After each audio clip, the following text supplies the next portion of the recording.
All right. This is the first video. This first video tends to be the ones that people will tend to watch, not now, but a year from now. They're going to say, let's check out this guy's first video. What's it all about? Well, what's up, boomers? This is a channel that I've created over the last few weeks. I've been thinking about it seriously most recently. And it's kind of a channel for the baby boomers, of which I are. I turned 60 this past year, just about a half year ago. And looking at my show notes, I wrote these myself, by the way.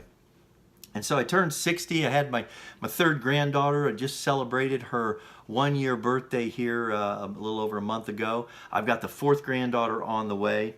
And so as life was have it, I'm thinking about these tough things. At 60, I never had a hard time with age, but 60 was kind of a reflective one, because now it's like retirement is right there. You know, we don't have a lot of opportunities left as far as jobs. They're not hiring us, I'm sorry, but they just aren't.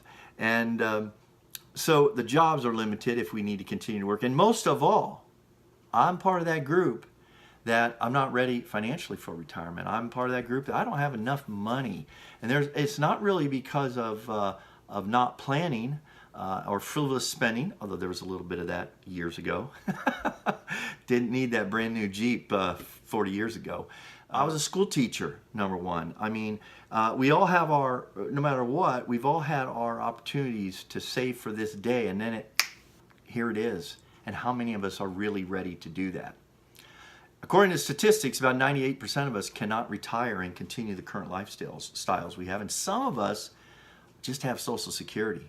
Let me tell you, that's a scary thought. It doesn't give us a lot of options. When thinking about that, what are we going to do? The other thing that's concerning to baby boomers, number one, seems to be retirement. How are we going to afford to retire? Number two is the jobs. And number three, and maybe the most important, is our health. How are we going to afford health care? What happens if we don't stay healthy or remain healthy? And that sort of hit me 42 days ago. 42 days ago today, I faced my last day on earth. Not to be melodramatic, because I'm going to talk about this because it's important to understand. I think it will also hopefully help you, some of you who could be facing your last days, what to do, may save your life. But I faced my last day, and I obviously survived. I'm going to talk more about that again in a coming video shortly. It'll be one of the next ones coming.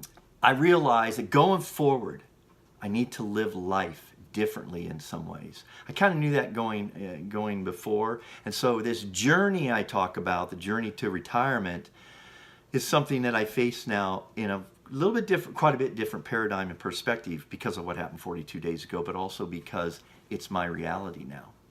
And I'm very, very thankful and filled with gratitude and looking forward. And this is the theme, and this is my focus now in terms of the things that I share with you going forward.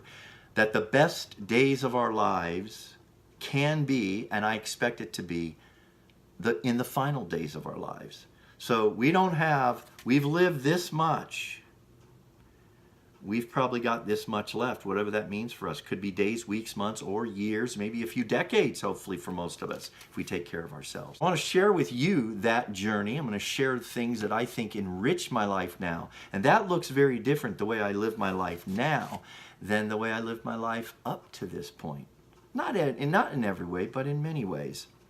I'm hoping that these ideas and alternatives will give you alternatives to think about. We'll give you maybe some motivation.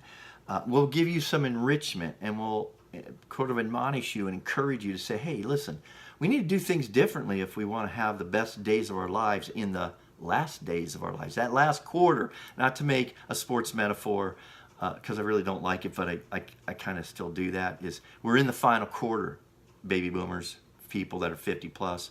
And so some of you that will join us prior to that, you can learn a lot from a lot of these people out there that have the stories, that have the experiences, both positive and negative, that can really help set our direction in a more productive, meaningful way. And I like that word meaningful because that's where I'm at now. So I'll be sharing that rest of the story. Yes, that is a reference. I'll be sharing the rest of the story about what threatened my life 42 years ago coming up. Look for that. And if you're finding this video like the most people will, 6 months, a year, 5 years from now, if God blesses me to be so fortunate and we still have this channel going and it's built a nice community, it'll be fun to look back on this and explain this wonderful studio I've set up with some very special pictures that I'll talk about in the future, as well as some really special pictures on the wall right over there that you can't see at this point. Anyway, that's it for episode 1, video 1, numero uno. Thumbs up, subscribe. See you in the next video.